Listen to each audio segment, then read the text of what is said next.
High Point in purple. Our officials, Lamar Simpson, Tyler Kumpf, Andy O'Brien, and we're not underway yet. Jump fake. That's two. Third time's a charm. And High Point controls the opening tip, and you can already hear it. They chartered a plane from High Point, North Carolina. There is a lot of purple in the building. There's no doubt. And this Purdue team, they're going to play 99.9% man-to-man. If there's in the zone, something's wrong. But this is where they've had some problems lately, defending, especially the paint. Here's the aforementioned Jiffa. And that's not the strength of his game. He's a 30% three-point shooter. He takes it to the basket. That was a real bonus for him.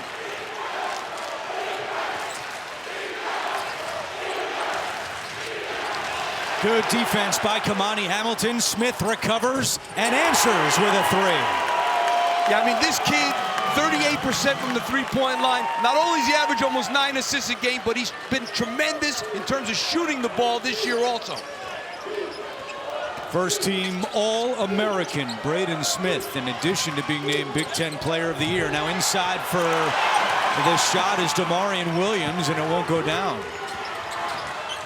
Smith the other way, and it's rejected by Bodo. Purdue fans wanted a goaltend, no call, and the rebound corralled by the Panthers. Yeah, Bodo, a sophomore, two-time Big South Defensive Player of the Year. Johnston three, and a loose ball foul on Kamani Hamilton. You're going to see Bodo here. This sophomore can really get up. He's 7 feet tall. A tremendous shot blocker. Wow, that should have been goaltending. Hit the backboard first. Purdue fans were right. Absolutely. So an early break for the Boilers, who had some time off. They lost to Michigan in the Big Ten quarterfinals. Matt Painter said they used this time off to rest. Did not do anything. Saturday and Sunday, a light practice on Monday as Smith hits another. He loves that step back. This guy's a three-level scorer. He can make threes, he can shoot from in the lane, and he can get to the basket.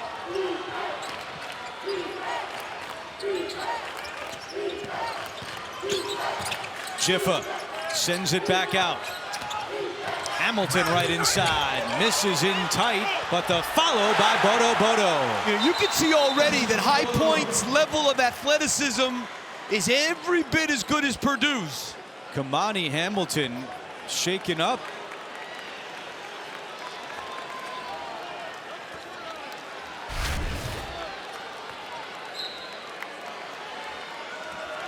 And it'll take a couple minutes to shake that one off. Tied at 5, early going here in Providence. And you're going to see two teams that pick and roll a ton. And a foul is called on Damarian Williams as we take. Hamilton needs a little extra time over on the High Point bench. First NCAA tournament appearance for the Panthers in program history. Pass deflected and taken away by Jiffa. Boy, he's got another gear, Jiffa. They work it around. Williams, a three. He's the second best shooter on the team. 40% the transfer from Texas Tech. This kid can really shoot it. High Point averages 8 threes per game. They already have 2 in the first 3 minutes. Well, you know, these are 2 of the top 25 offensive teams in the country. Both can score. Shot clock at 8. Smith looking for more. And the follow by First. Right now, if I'm High Point, I'm concerned that Braden Smith is getting a whole lot of stuff done early in this game. They got to start to cut that off. He's getting all good looks.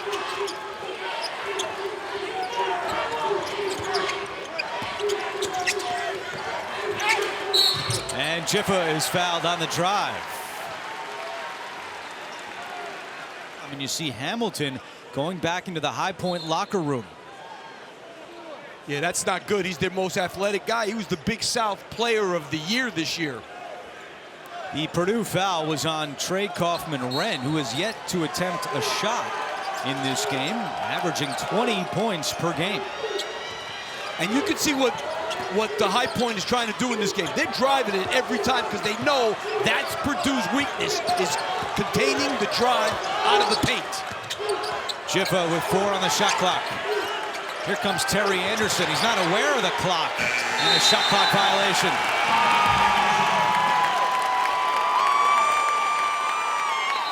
That was a combination of good defense and not being aware.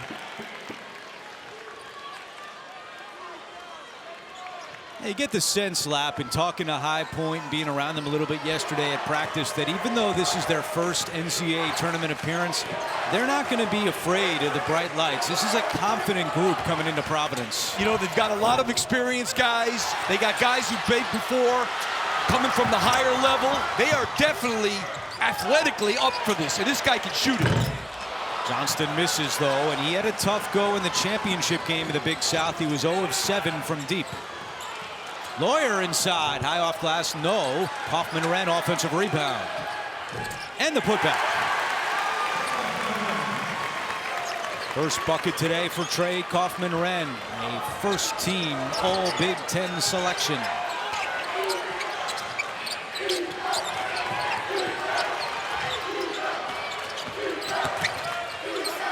Anderson, and he traveled. A good start for the 13 seed High Point. The Panthers against Purdue on day 1 of the tournament. Beautiful day in Providence, Rhode Island, and we send it over to the third member of our team, Evan Washburn. Andrew, as always, good to be with you. Good news for High Point. Kamani Hamilton out of the locker room. Took a shot to the groin there around the 17-minute mark. Spent a few minutes in the locker room, but he's back on the bench and available. And guys, it brings up the point, the depth of High Point, highlighted by Bobby Pettiford, 55 in purple, out on the floor now. He's arguably their best player, MVP of the conference tournament. Told me he loves coming off the bench because he can evaluate what the defense is going to do and then attack it once he hits the floor. This is a former really talented guy, KU player for 2 years, and ready to have his March moment here. Yeah, they have 10 players, Evan, who average at least 13 minutes per game, and a sloppy turnover by Purdue at the timeout. A really bad turnover, but you know, speaking of High Point's depth, 50 of their 81 points in the conference championship game were scored by their second 5 guys. They played the whole second half and won a game. Anderson, one of the guys off the bench for 3. Yeah, this coach, Alan Huss, he will play all 10. He doesn't care if he plays the second 5, the whole second half. He believes in his depth. Already our 4th lead change today.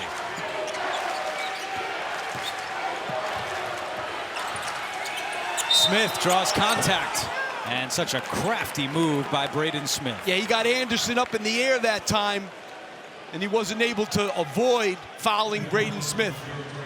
You said it, though. What's the adjustment for High Point defensively? Because it does look like Braden Smith's going anywhere he wants. Yeah, I mean, the big thing is they're trying to stop Kaufman-Renn from getting the ball in the post, because they know the one thing that can happen is he can get them in some serious foul trouble. And besides Bodo, they don't have anybody else in there that can do anything in terms of defensively in the paint.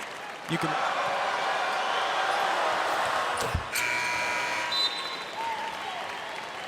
And Smith has 7 of the 11 for Purdue, and Kaufman-Renn will come out as Will Berg enters. Well, let's face it, if their goal is, which is what it looks like, to not let Kaufman-Renn get going, so far they've done a good job, because the only touch he's gotten is the offensive rebound.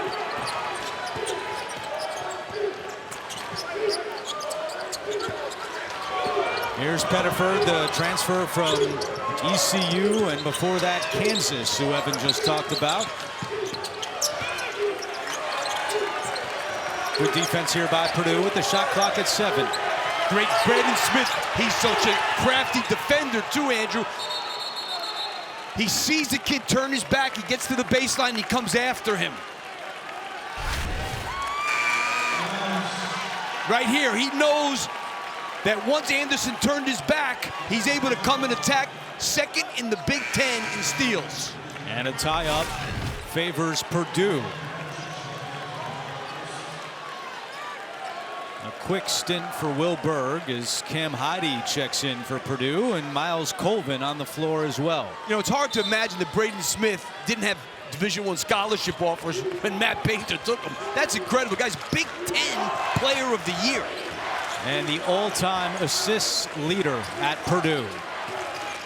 Lawyer for 2. Off the mark. And the rebound to Trey Benham. Yeah, everything that they're doing is on the perimeter right now for Purdue. High Point with 3 turnovers in its last 5 trips.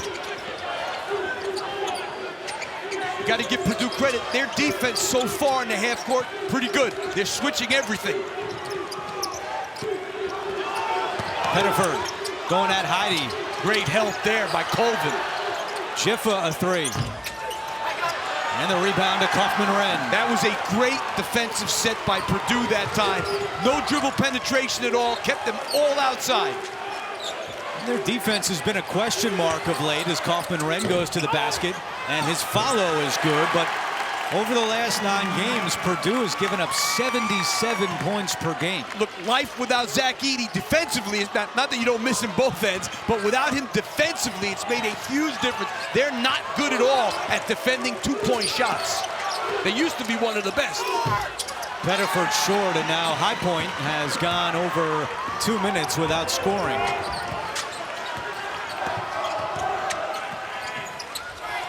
Kaufman-Renn in the lane.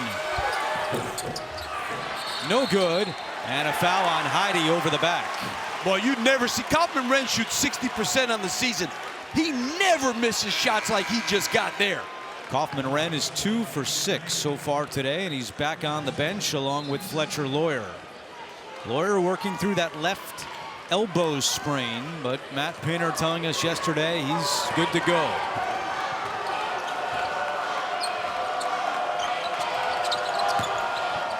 Panthers trying to stop this scoreless drought.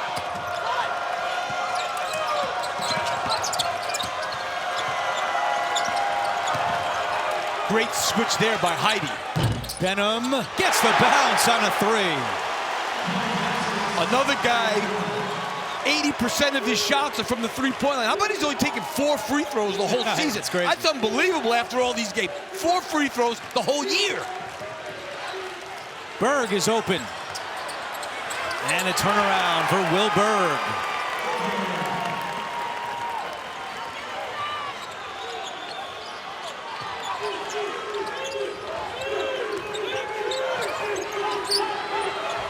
Benham again. Was looking for a call, doesn't get it. Yeah, you know, Heidi switched out to him, but he wasn't real good about getting a hand up quick. Colvin misses the transition 3. Well, the rebound comes right to Jakari Harris. Colvin will launch again. Gets his own miss. Colvin, 3rd time. No. Right to Harris. That won't go. Wow. And you know, those guys, Colvin, Cox, Harris, they're a big key for Purdue. One of those guys has to play well. Benham's 3 no good, out of bounds. And it's Purdue basketball when we come back. We've already had 7 lead changes. Right now it's Purdue up by 1. Coach, 12 of their 14 from 3. What are the priorities defensively? Yeah, you know, we've done a good job, I thought, of like containing and getting some switches right there. We just got to do a better job of being able to be in but then bounce off and being able to break rhythm there. They got us a couple times in transition where we didn't match correctly. Other times, you know, one was open, the other one's kind of a tough shot. Just got to do a better job of containing it so we're not in so much help. Appreciate you. All right, thank you. Yeah, I mean, they're doing a great job in their half-court set defense. They've gotten burnt in transition a couple of times, so they got to be happy about that part. But they got to get that guy quick. Heidi can shoot the ball. Playing well of late, the sophomore from Minnesota, and Purdue up by 4.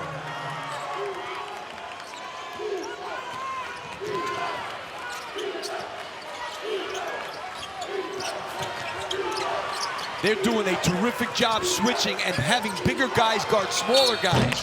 And Thiam is fouled shooting a 3.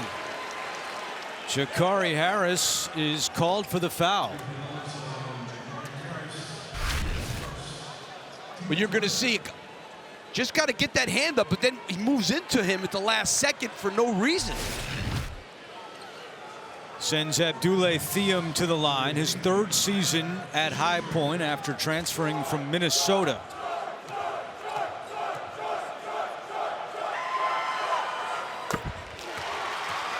29 wins for High Point this year.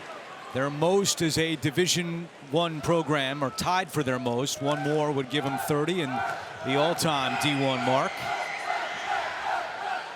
This is a team that has won 14 games in a row.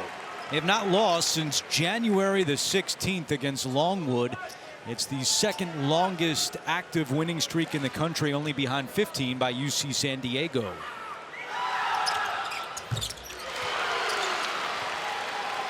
And now some pressure, which they will do a little bit. Harris to Heidi. And taken away.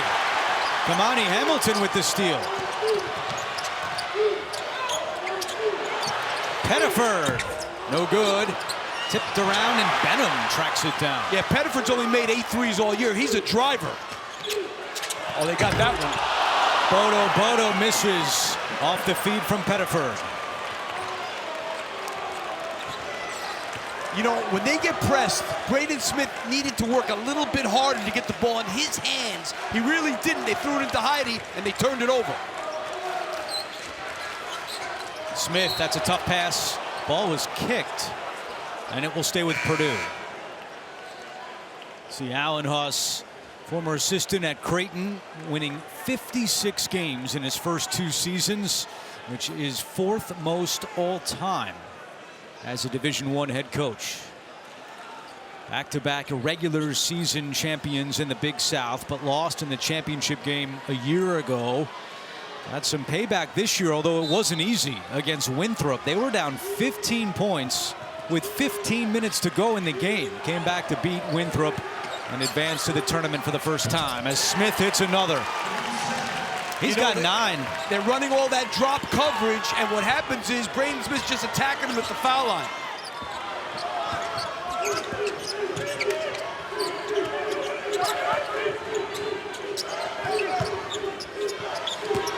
Schiffer on the drive, sends it back out. Thiam a 3. It's good. And now Lapp, you look at points scored by High Point today. The starters have totaled 8. The bench already has a dozen. Yeah, I mean, that's what Alan Huss gets from these guys. Smith, 3 more. And Kaufman-Renn is called for over the back. And that's his second.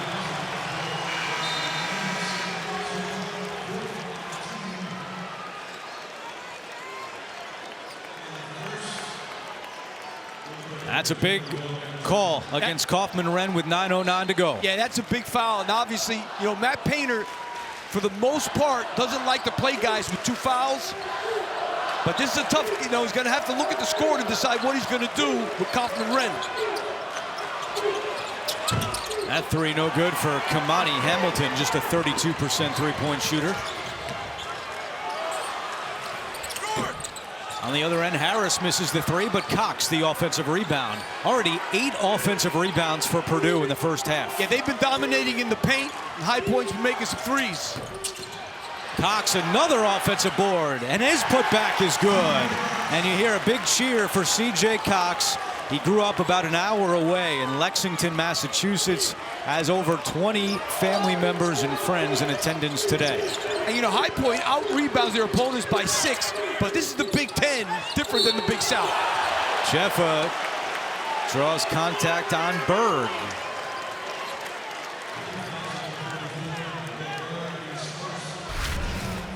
You take a look here, this is what we call drop coverage. Bodo staying in the lane, and Smith's gonna come off. He's laying back, and Braden Smith is really good at attacking drop coverage. If he's not gonna come up higher, then they better get through those screens a lot better. Speaking of food, Lap, at High Point, which is in North Carolina, they have something called Fine Dining Student Lab, where once a week the kids, as part of their tuition, get a hibachi meal, a steak dinner, or sushi. They teach them how to eat if they're on a business meeting. No. That's my kind of class, let me tell you, Lap. Yeah, I used to eat hot dogs from the hot dogs on 137th Street when I was at CCNY. Yeah, that's not a part of the tuition at High Point. But how about this? Purdue has 15 missed shots and 9 offensive rebounds in this game. Got to put one up here, and with one on the shot clock, a foul is called, and Alan Huss does not like it. From hibachi to hot dogs, we're covering it all here in Providence, round 1 of the NCAA tournament. Back in Providence, we'll look at our game summary. Already 12 points off the bench for High Point, and they have 6 field goals by 6 different players. Moments ago, Evan with Alan Huss. Coach, 9 offensive rebounds for Purdue. What can you do to try and limit them to one shot? Well, I don't know if there's a plan. We got to do a better job rebounding down, rebounding the elbows. We've got a little bit undisciplined. They've got us in some rotations. We just got to be more sound and play with a little bit more effort. Thanks. Thank you. Yeah, I mean, they're getting in rotations because of the way they're guarding the pick and roll, and then guys are coming up. They don't know if they should help completely on Braden Smith. So now they're not attached to their men so that they can rebound the ball. They got to fix that up. 18-8 on the glass right now. On the other side of the coin, Purdue with that rebounding advantage, including 9 on the offensive glass, but only 8 second chance points. They haven't really capitalized yet. Yeah, they've missed a bunch of little shots right around the basket. So you're absolutely right, Andrew. They have not.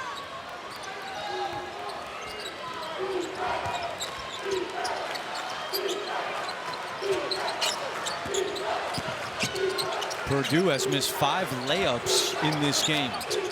With 7.5 to go in the first, Thiem a 3 way off the mark. It's not saved by his teammate Williams. Almost. And my guess is we're at 7:29. I'm gonna say Kaufman-Renn is not coming back in probably for the rest of this half.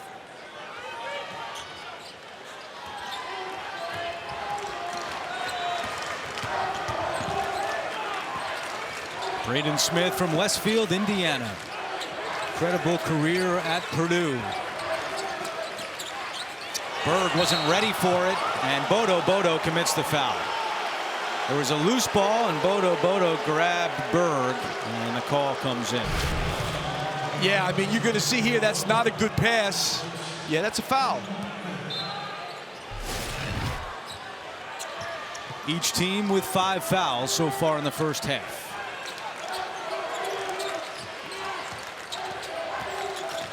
Smith, tough step back. And the rebound to Jiffa.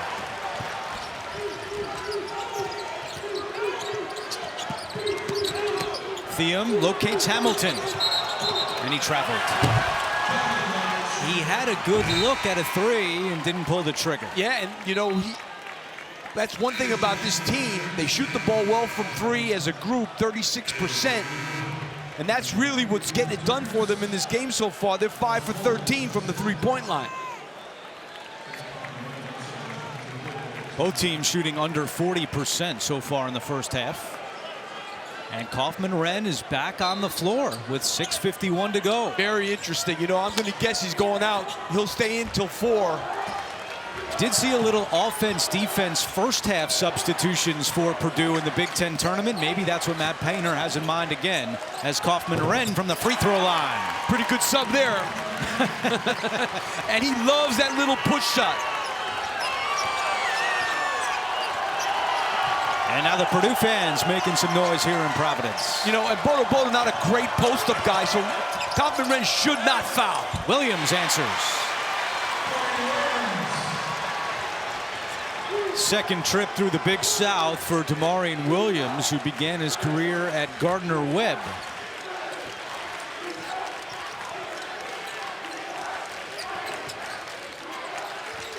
Smith using the screen. Lawyer trying to get by Benham. Lawyer, tough turnaround. It's good for Fletcher Lawyer. And that's his first field goal of the afternoon. Yeah, he got in the lane, used his height, was able to make a tough shot.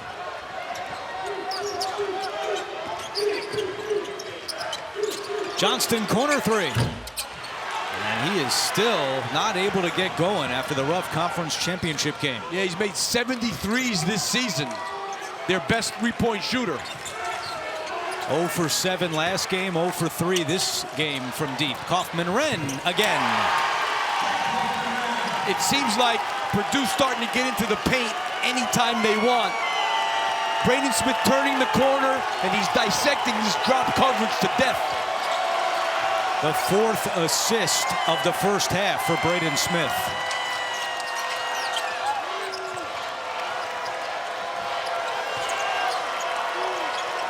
Five minutes to go in the first. Their defense has been really good, Purdue. Williams able to sneak through. Yeah, I mean, they paid on that one, but for the most part of that possession, pretty good defense.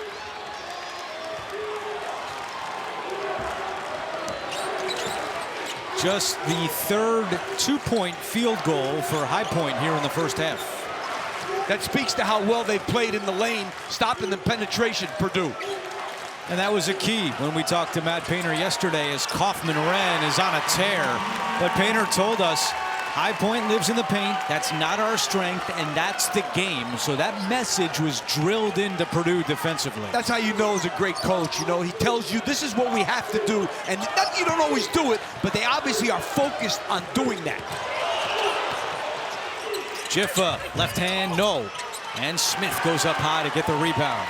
Well, you got to keep throwing it to Kaufman-Renn now, I think. Oh, first of all, that pass almost went in by Braden Smith. Out of bounds, last touch by Colvin. Right now, we got a good one going. Purdue starting to get it into the lane a little bit. Up 6. Painter, a top 5 seed in each of the last 9 NCAA tournaments.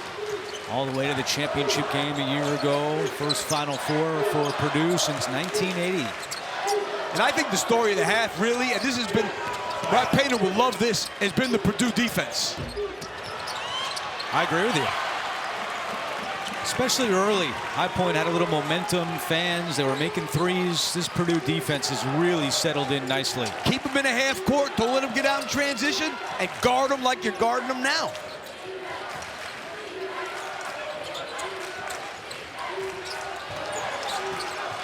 That's a great hedge that time and switch. Smith from the wing.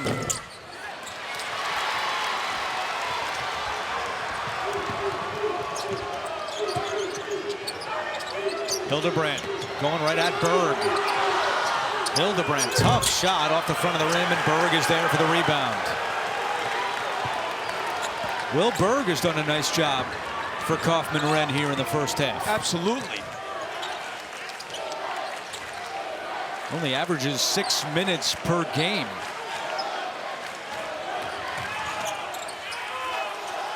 And Heidi is wide open. Missed it. Colvin! Hello! Oh! He pulled that from down south and went north with it. Wow.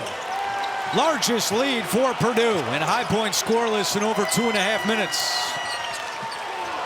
They're switching defense. Everybody's done a great job, even with mismatches. Anderson had it poked away. Smith doesn't have numbers, but Colvin's coming again. Heidi the follow. Timeout, High Point.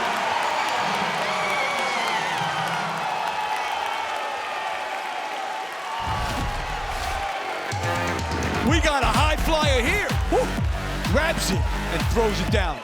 Purdue on a run right now, up 10 on the High Point Panthers. Coming up on AT&T at the half, get all the scores and highlights, plus the latest tournament news. It's all coming up on AT&T at the half. Miles Colvin was actually born here in Providence, while his father, Roosevelt, played for the Patriots. That is Miles being held by his dad, and some guy named Tom Brady in the picture as well. And Roosevelt Colvin in the house today, and that was one of the highlights of the day already. Unbelievable jam by Colvin. Unbelievable is right. You look at 2-point field goals lap. Purdue is 13 for 26. High Point 3 for 9. Yeah, I mean, I can't say enough about what Purdue has done defensively. You know, the first line of defense is you got to guard the ball. They are not allowing dribble penetration, so they don't have to even help that much, so they don't have to rotate ever. Really good defense on the ball. And Benham is whistled for the foul. Number 6 this half on the Panthers. I think if you're High Point, you're Allen Huss, you got to be thinking now. They're not rebounding well. You got to start rebounding so you can get out in transition because they don't want to play against this set defense this whole game. Purdue has more offensive rebounds with 11 than High Point has in total rebounds with 10. And you can't run if you're getting killed on the glass. Smith. They got to push it. High Point trying to chip into this 10-point deficit. Anderson for three. I mean, they got a decent look that time. Better look than they get in the half court, that's for sure. High Point started 4 of 7 from deep. Since then, they've gone 1 for 9. 4 minutes without a point for the Panthers. Colvin for three. And a foul inside is going to go on Hildebrandt, and that'll be 7 against High Point, so a 1-and-1 coming for Purdue. Yeah, I mean, a significant height difference between Hildebrandt and Berg. And he had to use his hands a little too much. Berg listed at 7'2". Hildebrandt listed at 6'9". That might be a little generous. Generous. Okay. That looks like a lot more. I'm pretty good with heights. You know I know you are. Yeah. 5 inches? More than that. And Berg now 8 for 16 at the line this year. Pettiford races up ahead. Tough finish for Bobby Pettiford. Transition. That's the key to the game for High Point. Great move by Pettiford there, pushing it up and getting to the basket. Shot clock is turned off. And Matt Painter will use his timeout here with 22.7 on the clock. Well, that bucket by Pettiford ended a 4-minute and 14-second drought for the High Point Panthers. And now Purdue planning to hold for the final shot. And I'm going to guess Kaufman-Renn coming in for that last possession. No, he's not. A little surprised. Well, Kaufman-Renn and Braden Smith have 20 of Purdue's 35 points. They each have 10 here in the first.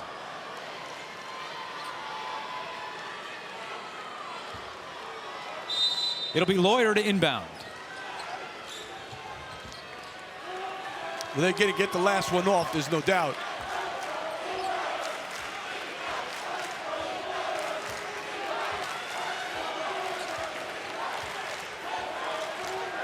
Here comes Berg to set the screen. Smith around it with 7. Got to get it to Berg. He's calling for it. Smith off balance, lob to Berg. Oh, what touch by Berg at the buzzer. They switched it, and Berg made him pay. What a solid first 20 minutes for Will Berg. Yeah, I mean, you're going to see here Berg's got Pettiford on him in the low post. Got no chance. Just puts it in. Purdue outscores High Point 24-8 in the paint. And in rebounds, 28-12 for the Boilermakers. And Evan is with Trey Kaufman-Renn. Trey, how have you guys been able to control the paint on both ends? Say it one more time, it's loud, sorry. Yeah, how have you been able to control the paint on both ends in that first half? Just sticking to our game plan, really. Like I said, they're a heavy driving team. And we've done a great job sliding our feet and keeping them in front. On the offensive end, they're in a deep drop, so it allows us to, run our ball screen action and get Braden in the paint. Appreciate that breakdown. What do you guys have to do in the second half to extend this lead?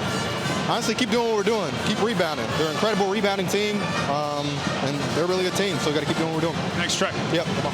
He sounds like a coach. How about that? Great breakdown by Trey Kaufman-Renn. That's the end of the first half with Purdue up by 10. We'll send you to AT&T at the half after these messages. You're watching the NCAA Men's Basketball Championship.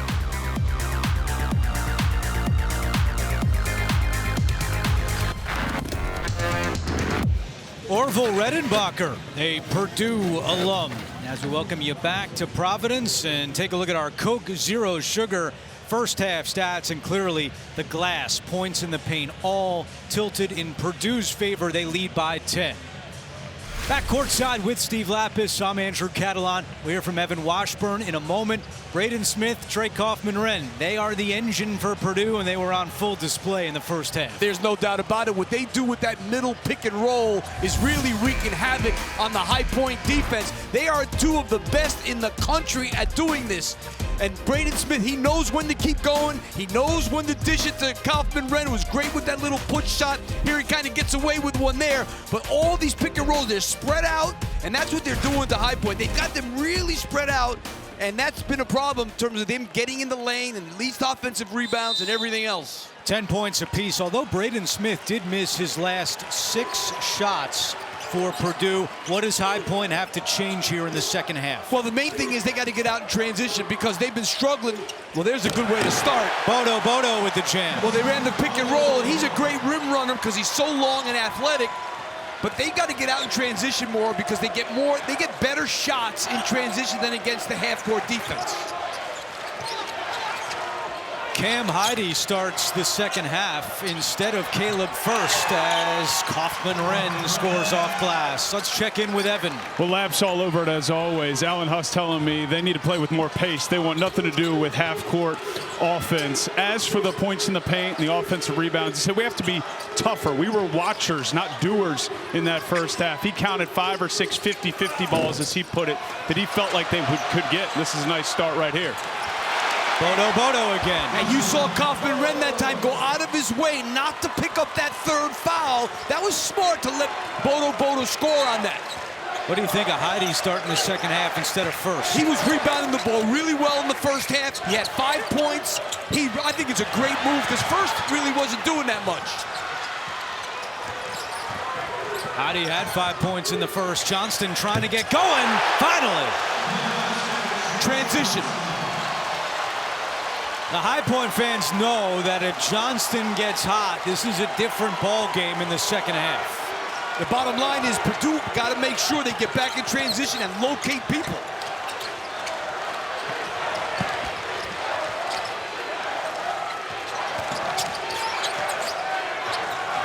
Here's Kaufman-Renn, defended by Bodo. Here comes the help.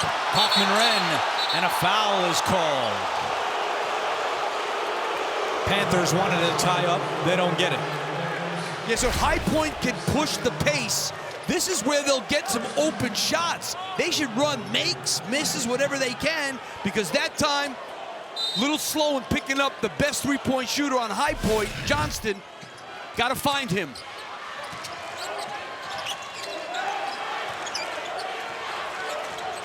Kaufman-Renn, he has that shot patented. He does that push shot as good as anybody in the country, if not better. Matt Painter calls it his bread and butter.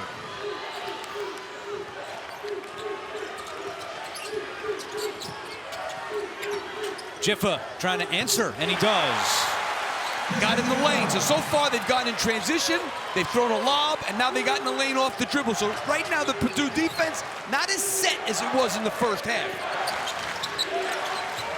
On this end of the floor, Kaufman-Renn has made his last 5 shots. Here's Braden Smith, and he is back in the scoring column. Hey, you know, Kaufman-Renn, Coach Kaufman-Renn had a great evaluation at the end of the half. He said, we're doing a great job moving our feet and keeping them out of the lane and attacking drop coverage. That's what Braden Smith did there. He attacked the drop coverage and had a 12-foot jumper. Better be careful. Kaufman-Renn, he could sit in his chair one day the way he talked about it with Evan. No, he's going to coach. He's got nothing to do with me. He's not, he doesn't want to do this. He wants to go coach.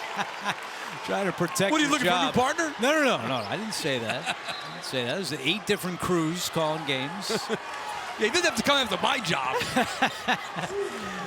Over to Evan. Yeah, guys, I was told that Trey's a philosophy major, so he is good with words and he doesn't mind talking. You can see that. Put that on the resume.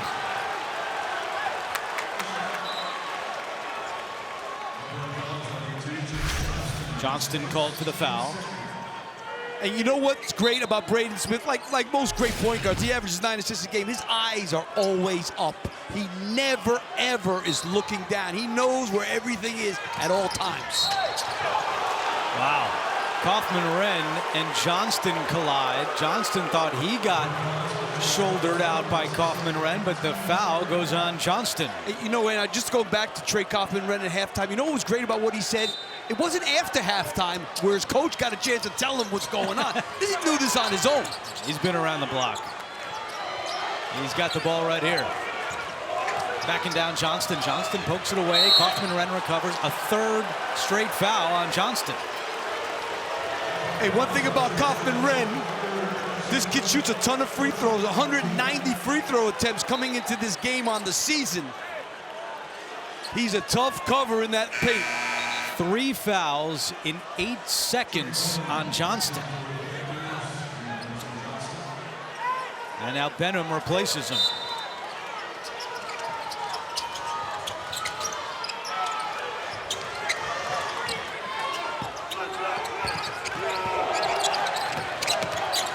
Smith, step back. And rebound, out of bounds. Bodo and Hamilton both going for the rebound, and they knock it out. It's Purdue ball.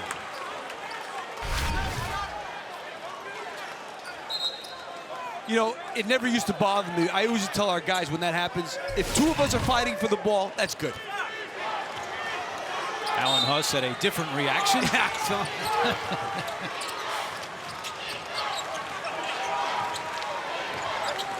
They're not bringing a double on this guy. I think it's a mistake. And misses here, and Hamilton the rebound. Good job by Bodo that time. Benham for 3.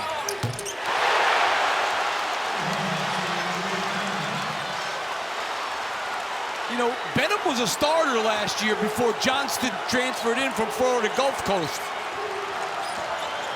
Yeah, Alan Huss telling us he's accepted that reserve role this year, and he's playing a lot of minutes today. Smith, Kaufman-Renn is fouled.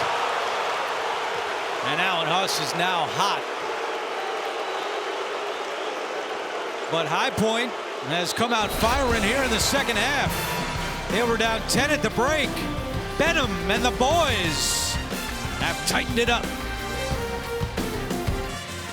Well, here's a look at the High Point student radio broadcasters. That is Griffin Wright on the left and Jimmy Roselli on the right. And this is their High Point. They are doing a tremendous job. They paid their own way to the conference tournament. Went viral for some of their incredible calls, and this time the school picked up the tab, flew them here to Providence, putting them up in the team hotel. They are having the time of their lives. I spoke with both of them before the game.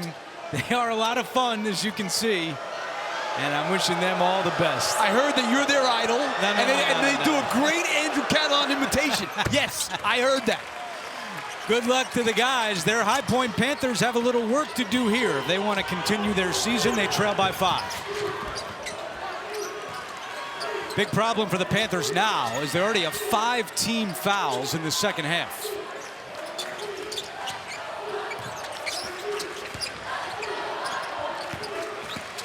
Benham out to a wide open Hamilton, and not close. Yeah, that's not his thing. He's more of a slasher, get in the lane, offensive rebound.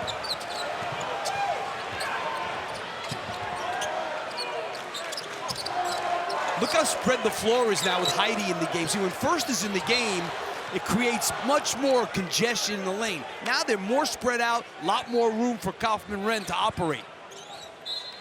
I like the idea of Matt Painter playing small. Smith, and a foul is called. Jiffa with the 6th team foul on the Panthers. Yeah, I mean, that's obviously does not bode well. Purdue is a good free throw shooting team at 73%. And the same thing, this kid attacks pick and rolls probably better than anybody in the country. Purdue yet to be whistled for a foul here in the second half. Purdue only 4 of 8 from the free throw line as Smith knocks that one in. And Braden Smith's parents are here. His mom, Ginny, former Arkansas Miss Basketball, and his dad, Dustin, played college basketball at Arkansas Tech, which is also where Ginny played. Good genes in the Smith family. Cox with a great job of trying to get Jiffa away from the pick and roll that time. Really good. Jiffa for three. Bodo fighting for the offensive rebound. Last touch by Kaufman-Renn.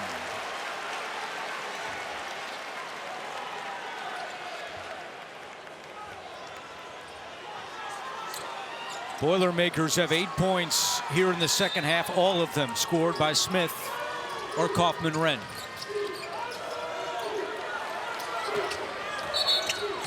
And a foul, the first of the half, and a sarcastic cheer from the many people in purple here in this building. Second on Cam Heide.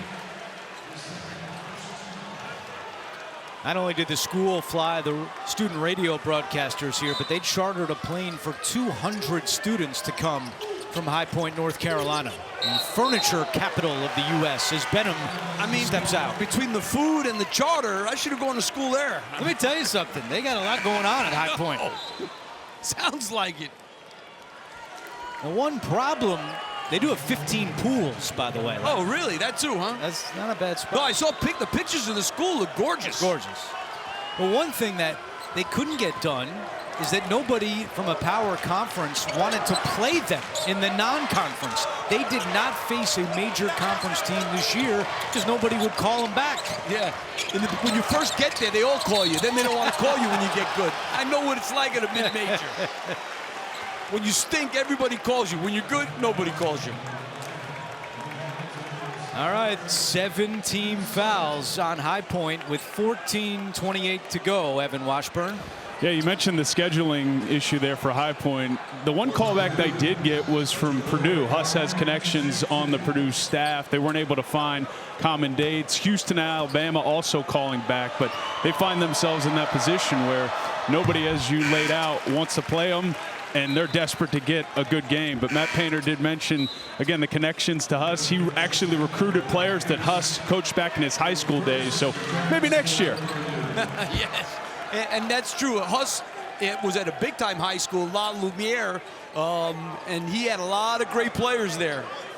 And Huss, an assistant at Creighton with current Purdue assistant Paul Lusk. So those two go way back. His lawyer rattles in the second.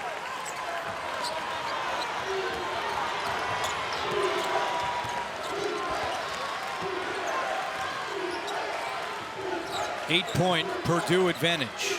And now first back in the game. Hamilton knows he has an advantage on Lawyer. Oh, tough shot there. Yeah, I mean, that's what he does. He could put it on the floor, get to the basket. He saw the switch and took advantage of the smaller guy. Hamilton averages 13 points per game. That was his first bucket of the day, as you see Johnston and Hamilton with 3 fouls apiece. The problem is they can't get consistent stops down this end. They're not even guarding first. And an illegal screen against first. And see, that's the difference. When Heidi's in the game, they have to guard Heide. First, they are backing way off him. It's the next, look at it. Nobody's even within 10 feet of him. First has not attempted a three-point shot all season.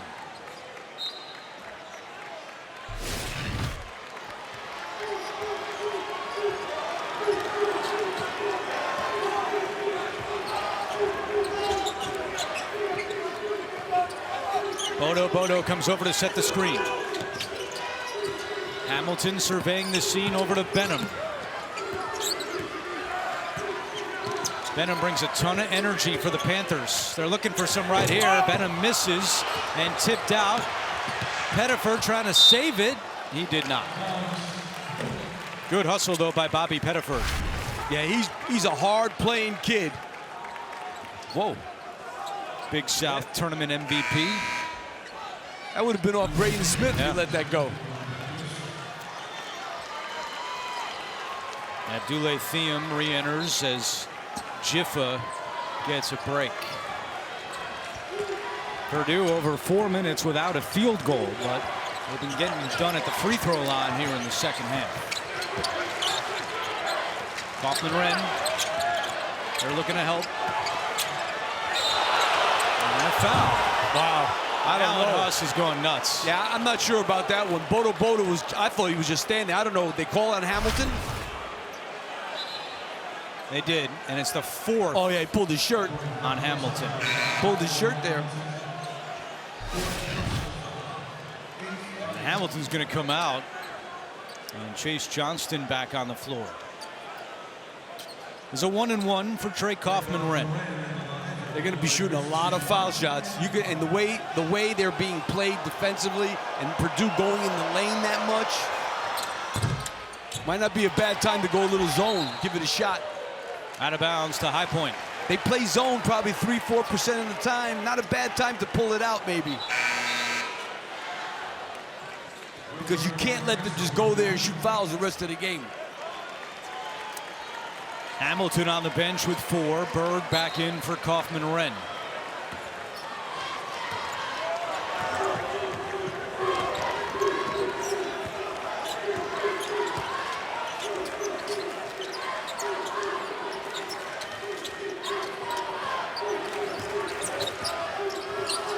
Thiem. Nowhere to go inside. Recovers with 7 on the shot clock. And a foul is called. Now Matt Painter can't believe it. I must have missed something there. They had him bottled up. It didn't look like anybody even reached in going for the ball. Let's see. They call it on Berg. Wow. What did he do? I don't know. Got me on that one.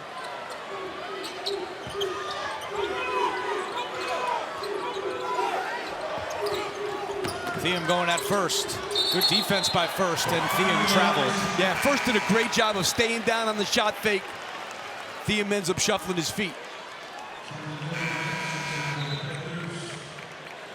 And Heidi's going to come back in for First, and Kaufman-Renn, another short stint on the bench. Well, you know, Bodo goes out.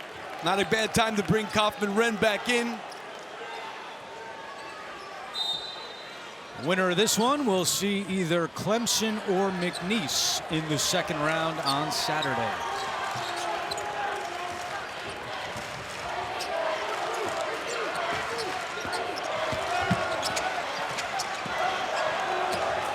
Smith, oh, what a feed to Kaufman-Renn. Pick and roll is killing.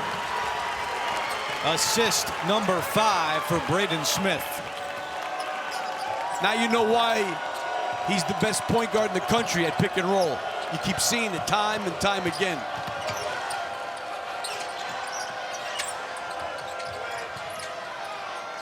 Hildebrandt will launch and hit.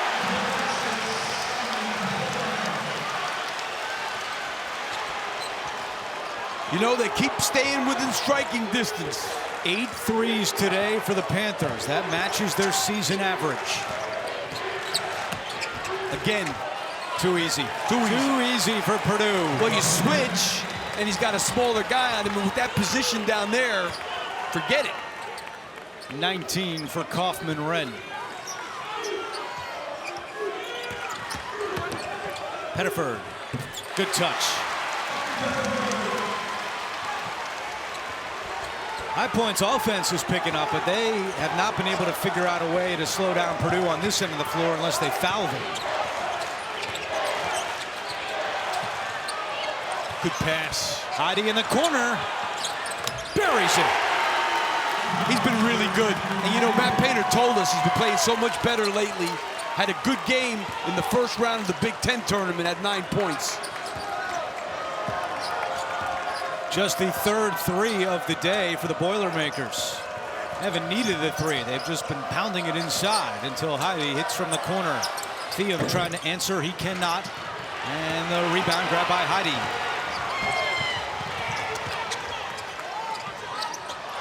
Benham nearly a steal. Lawyer recovers.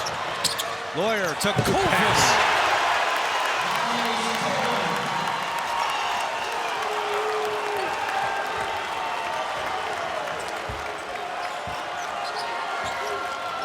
The lead back up to 10 at the midway point of the second half. Purdue is 7 of 9 this half. Benham is fouled, going to the basket. Purdue trying to hold off High Point in Providence. Yes. Lap. Jamie taking care of me. 39 again. Thank you. Good to hear Jamie's voice, and a nice touchdown reference by Jamie as well. Let's look at our tournament summary. 5 teams from Texas in the field, although one got knocked out last night in a big comeback for Xavier Lap. Boy, they played really well in that second half. That was a great game. Great game to watch. Here in Providence with 9:54 to go in the second half, Purdue has a 10-point lead with Trey Benham at the free throw line. Let's check in with Evan. Yeah, listening to Alan Huss's huddle, he let his group have it, guys, and said we can't afford any more letdowns in the last 9:54 of this game. He also pointed to when they gamble on defense, that's what leads to the fouls. And then going back to, again, pace offensively. They do not want to walk the ball up and settle into half-court offense. He wants them getting that ball out and running. Yeah, I mean, that's been their best offenses when they've been able to do that. But this pick and roll has really hurt them. The drop coverage, again, you know, there obviously was not a good shot by Braden Smith, but they're just attacking the same way the whole game, Purdue. I mean, Matt Painter has a big playbook, not using much of it in this game, I can tell you that. A foul is called on Purdue.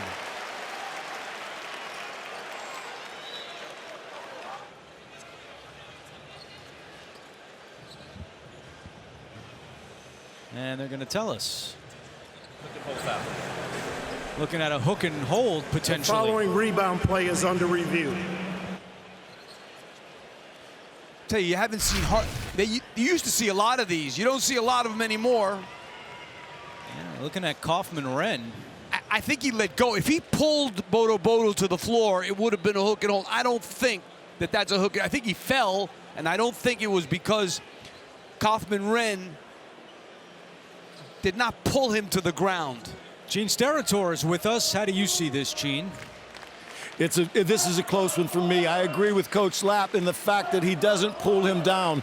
What I'm looking at, though, is with this hold here, is he restricting this player from getting to that rebound or making that play? Is this unnecessary? Does it fall into a basketball play? To me, I think it elevates just to that flagrant one level for the sense that this doesn't feel like a normal basketball box out or a little hold. There's some intent there, and he's holding on for an extended period of time, enough to not allow that other player to get to the ball. I wouldn't be surprised if they elevate the flagrant one. A rare disagreement between me and Gene. Hasn't happened much this year.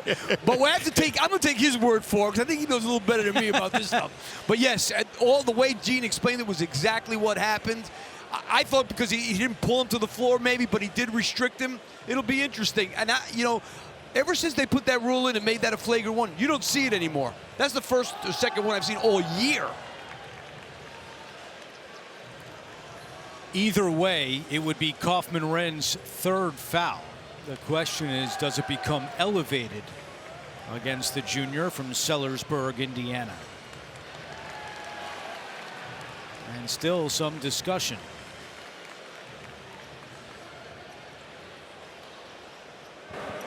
After review, the play stands as a common foul. Common foul. Lap, you called it. That doesn't mean I'm right, or doesn't mean they're right either. But it is number 3 on Kaufman-Renn. You know, Andrew, I guess this is one of the few times that Coach Lapp was right again on me on the court. He always was a better referee than me. He just never really left the sideline too many times. Gene, I'll say this, a first time for everything. How about that? I was an underrated ref, let me tell you. Very underrated. All right, so it's High Point to inbound. 5 team fouls now against Purdue here in the second half. And, good move by Matt Painter, getting Kaufman-Renn out of the game. But I'll tell you what, these guys, it seems like, if you ask me what the score was in this game, I didn't see a scoreboard. I would think Purdue was up by like 12 or 14. They're up 6. So this team is hanging in there enough to steal this thing in the end. That was a tough shot by Williams to cut it down to 6 with 9 minutes to go.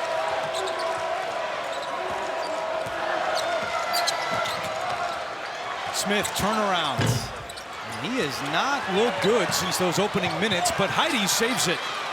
Harris a three. Big shot. Big shot. They just keep coming up with a play, an offensive rebound that leads to another basket. 15 offensive rebounds for Purdue. High Point as a team has 18 total rebounds.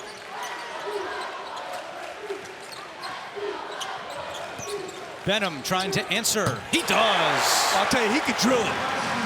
He could drill it. He came off that screen ready to go. Benham's in double figures with 11 points. It's now 27 points off the bench for the Panthers. Harris is rejected. Bodo coming over. Pettiford the other way. Pettiford's fouled. And you can feel the momentum in this building starting to shift just a little bit. Things start to get a little tight for the seed that's supposed to win, and you can feel it now. High Point getting right back in it. Let's take a look at winning looks presented by Great Clips. Well, Braden Smith, they had to keep him out of the lane. They've done a good job of him not scoring in the lane, but he does have 6 assists from getting in there on those pick and rolls. Knockdown threes, 9 for 25. They've done a good job on the three-point line, High Point. Purdue get it into Kaufman-Renn. They have done that, and they've done it time and again.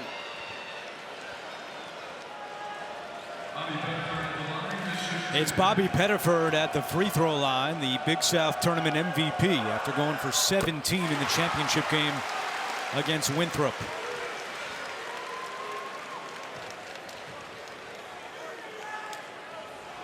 Over to Evan.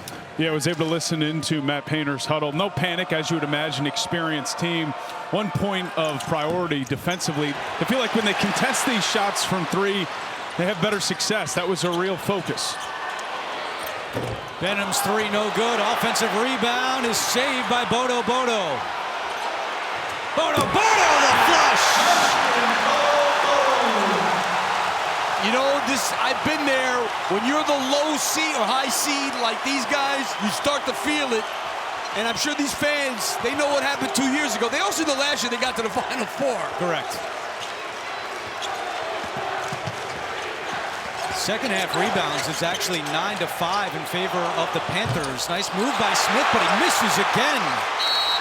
And then a foul committed by Braden Smith. And that is team foul number 7, which is free throws for the Panthers. That's not a good foul. Braden Smith's a great player, a very experienced player. You can't foul 90 feet from the basket. Now, granted, Bodo struggles from the free throw line some. 54%. But you talk about the building changing, the root for the underdog, but that doesn't factor into all of the High Point fans who are here. I mean, there's a lot of purple here today, and it's starting to get loud in Providence. And the one thing they've done, as we've said all along, is they've been hanging in there. They go down 10, they cut it to 6. Bodo misses. Harris saves it from going out of bounds. Good job by Jakari Harris, the son of Glenn Big Dog Robinson. A big part of their problem right now is 5 for 19, Lawyer and Braden Smith between them. They're 2 second and third high scorers. 7 minutes to go. Lawyer bounces it to Kaufman-Renn. You got to double this guy. Make somebody else beat you. Shot clock winding down. Kaufman-Renn not aware of it. Turnaround, tough shot. It's good. Man. Hey, you know what? That's the kind of shot you just say, hey, good shot, and walk the other way. There's nothing you can do about that. It was good defense. He made a heck of a shot there. He is 8 for his last 9. He's got 21 points. It's the 18th time this year he has scored 20 or more in a game. Johnston, deep three, no good. Harris, another rebound. And Matt Painter is saying, let's slow things up a little bit. Yeah, because you know why? They want to go through number 4.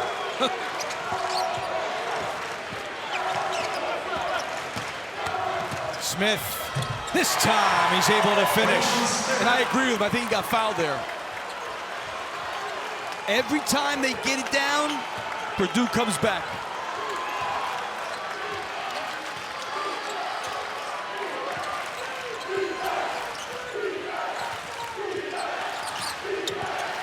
Pettiford. And now Williams on the attack. Williams turnaround, no good. Kaufman-Renn the board. 21 points, 6 rebounds for Trey Kaufman-Renn.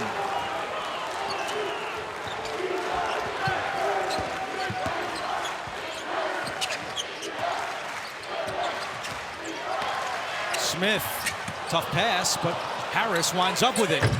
Misses the shot, follows it up, and sends it back out to Lawyer. I'm surprised he didn't shoot that. He was 6 feet from the basket. Approaching 5 minutes to play.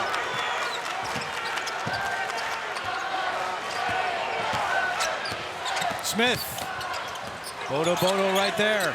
3 to shoot. Kaufman-Renn has to put it up. He's fouled with .5 on the timer. Braden Smith is so smart. He gets stuck on the baseline, but he knows the big man switched to him. So Kaufman-Renn's got somebody smaller on him, which is Damarian Williams. They get it to him, 2 free throws. Kaufman-Renn has scored at least 20 in 11 of his last 13 games. And that was the 6th foul he has drawn today. He gets fouled a ton, but he's only 65% from the line.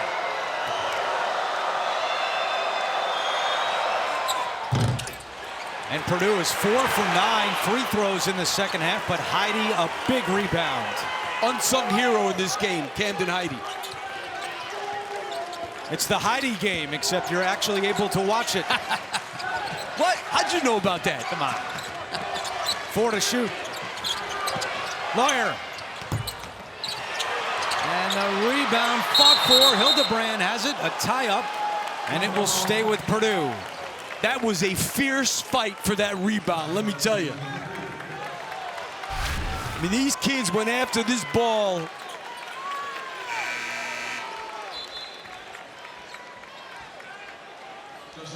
Hildebrand will check out, and Bodo back in with 4:35 to play. Shot clock at 20. Pick and roll. This has been like a tape on pick and rolls. Smith, deep 3. It's good. The lead back up to 10 for Purdue. That time, you know, he hadn't been making shots, so they backed off him not to get beat by the big guy in the lane, and he made him pay. That last trip for Purdue lasted 1 minute and 55 seconds. Ate up time and culminated with a 3. Williams, tough floater. This is Jiffa, actually, and he's hobbling a little bit after that shot. And a timeout with 3:58 to go. High Point down by 8, looking for a last-minute rally against a sturdy Boilermaker squad. Welcome back. A look at our game summary, and you can see Purdue with the advantage, points in the paint. And we just had a big call during that timeout, a flagrant 1 against Kamani Hamilton on the rebound, fighting with Cam Heide, and Hamilton is now fouled out of the game. Yeah, you know, when we broke the break, Heide was saying something to the ref, like something happened. Then they went to the monitor and came away with the flagrant 1. You're going to see it right there. Oh, that's, yeah, without question. That's an easy one.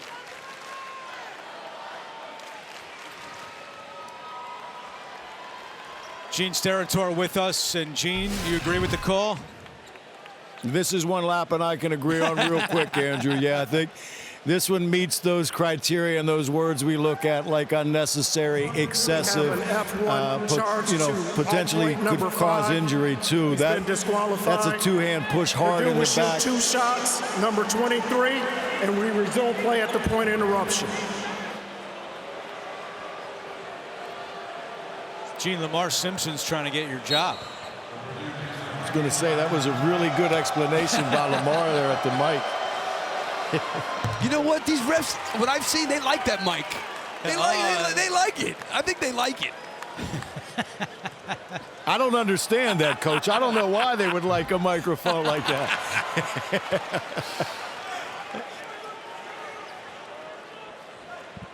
Yeah, that fouled out Kamani Hamilton. 1 of 2 at the line for Heidi, but it's still Purdue basketball. Hamilton, a disappointing day. Averages 13 points per game. He fouls out with just 2 on the afternoon. That's not the best way to get your 5th either. Heidi.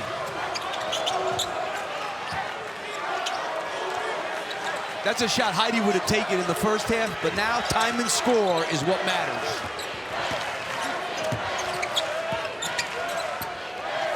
Smith wisely using some clock. It's down to 5. Smith. High arcing shot, no good. And the rebound saved by Heidi.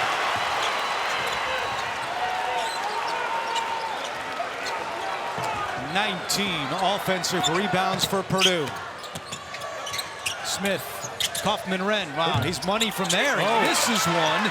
Benham goes up for the rebound, and now the Panthers need to go.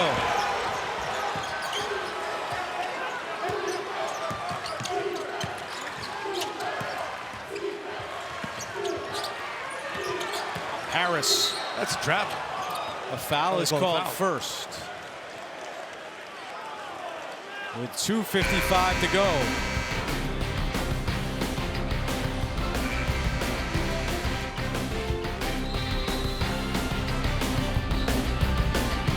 Coming up next, it's McNeese, led by Will Wade, at least for today, taking on Clemson and Chase Hunter. The 12-5 matchup in the Midwest. Coming your way next on True TV. But still 2:55 to go on the clock in this one between Purdue and High Point. It's a 67-58 advantage for the 4th-seeded Boilermakers. It'll be Keza Jiffa, the native of Paris, at the free throw line. As you see Bodo there, and there's Jiffa. Freshman year at UTEP, then 1 year at Daytona State, now in his 2nd season with High Point. Has had a terrific season, and as you can see, 86% from the free throw line. And he needs these. Last year, he was 2nd in the country in free throws made. There was only one person who had more free throws made than Jiffa. It was Zach Edey. And of course, Lap. Lap Jinx. The Lap Jinx. Kid never misses. He misses a big one. Steal. Johnston. Great defense by Smith to knock it out. Excellent recovery by Braden Smith. Yeah, that was great hustle to get back on that and get a hand on it. Johnston did a great job getting in that lane.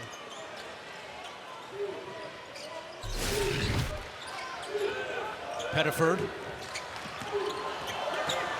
Trying to work around Smith. Good defense again by Smith. Pettiford turnaround. No good. Rebound to Harris. Now they're going to walk it up. Purdue just continues to crush High Point on the glass. 42-23 advantage.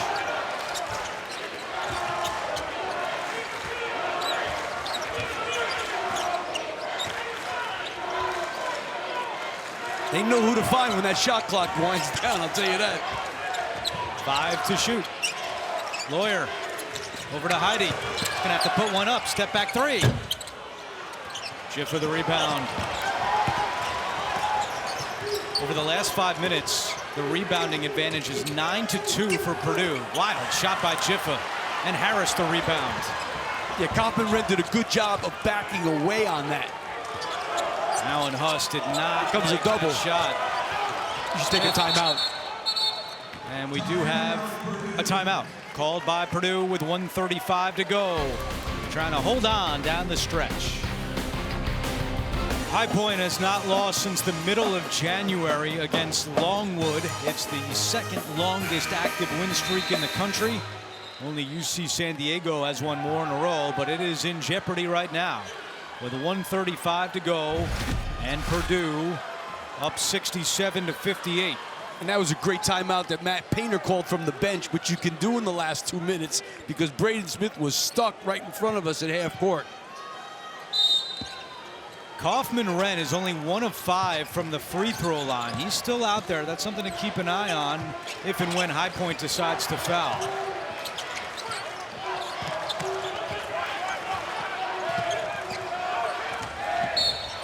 And a foul with 8 seconds to shoot. And that'll send Braden Smith to the free throw line. Yeah, you don't want to, at that, you went down that far, you don't want to foul, you certainly don't want to foul him. Alan Huss from the Greg McDermott tree, which is doing quite well these days. Another one, Darren DeVries, just signed to be the new head coach at Indiana. And Alan Huss telling us that he talks to McDermott all the time, twice this week. He said he wouldn't be here without Coach McDermott. He said that when he was at Creighton, McDermott would give him a lot of responsibilities that allowed him to hit the ground running here at High Point. And a short time ago, Creighton defeating Louisville to advance to the second round. Greg McDermott's on an unbelievable run, especially losing Pops Isaacs in December. Pettiford can't knock it down. Braden Smith the rebound. Well, you got to foul one time. And there is Benham fouling Lawyer.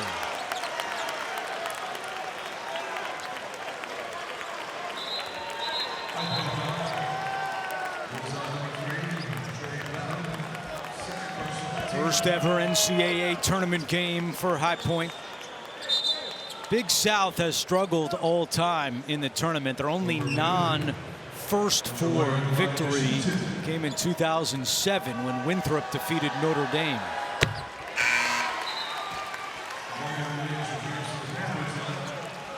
Chase Johnston, a guy who shot 43% this year. His last two games from deep, not his best. 0 of 7 in the conference championship game. And today, Johnston 1 for 6 from deep. And there's the flush inside by Ibuka Nulua. And a timeout quickly called by High Point, down by 11.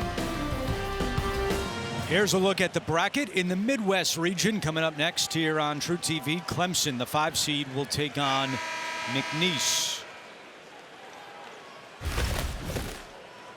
Matt Painter and Purdue had a 4-game losing streak in February and entered the tournament losers in 6 of their last 9. But as Braden Smith told the media yesterday, this is a fresh slate. This is the start of a new season, and Purdue trying to survive and advance here to the second round. Great job breaking the pressure there. No foul. Might as well not foul now. Uh-oh, Heidi all alone.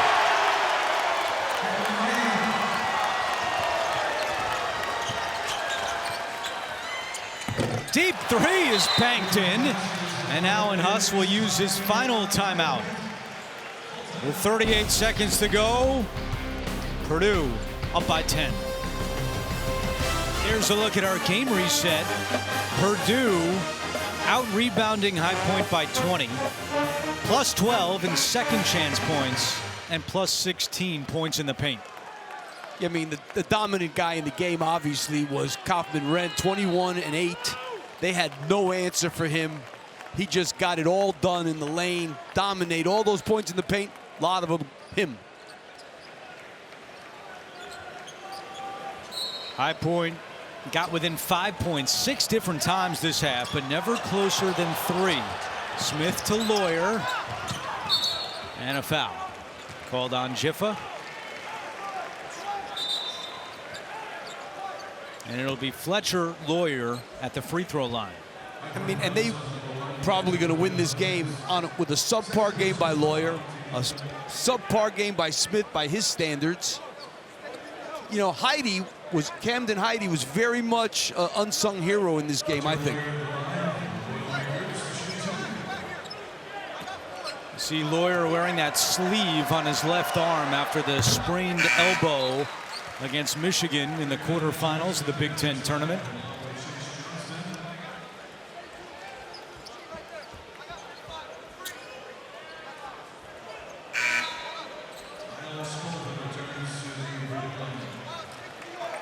And Kaufman-Renn will come out to a nice ovation from the Purdue fans.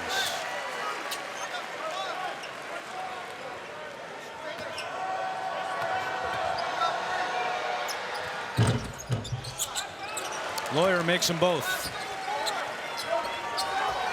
Purdue struggled at the line at times today, but they've now gone 6 for 6 down the stretch here. They're going to need better games out of Lawyer. Williams misses. Allen Huss says don't foul. They're going to need better games out of Lawyer and Smith in that next round. A memorable season for High Point.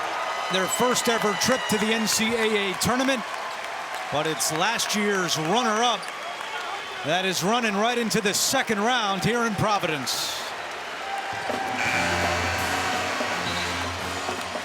75-63 the final score.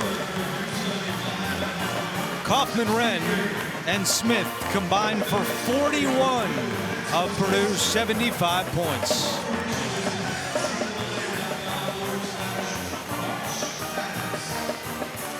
Purdue knew what they needed to do in this game. They knew where the ball should go. They attacked those drop coverages the whole game and made High Point pay, and High Point just could not hang with them on the glass at all.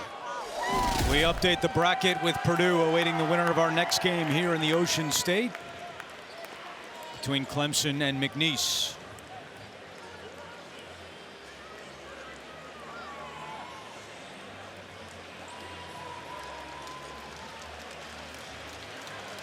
'23rd win of the year for the Boilermakers. And Matt Painter is now 5 wins away in his career from 500. And the High Point players go over to the High Point student section, and a round of applause for them. A magical ride for the Panthers this year. They had an unbelievable season, there's no doubt about it.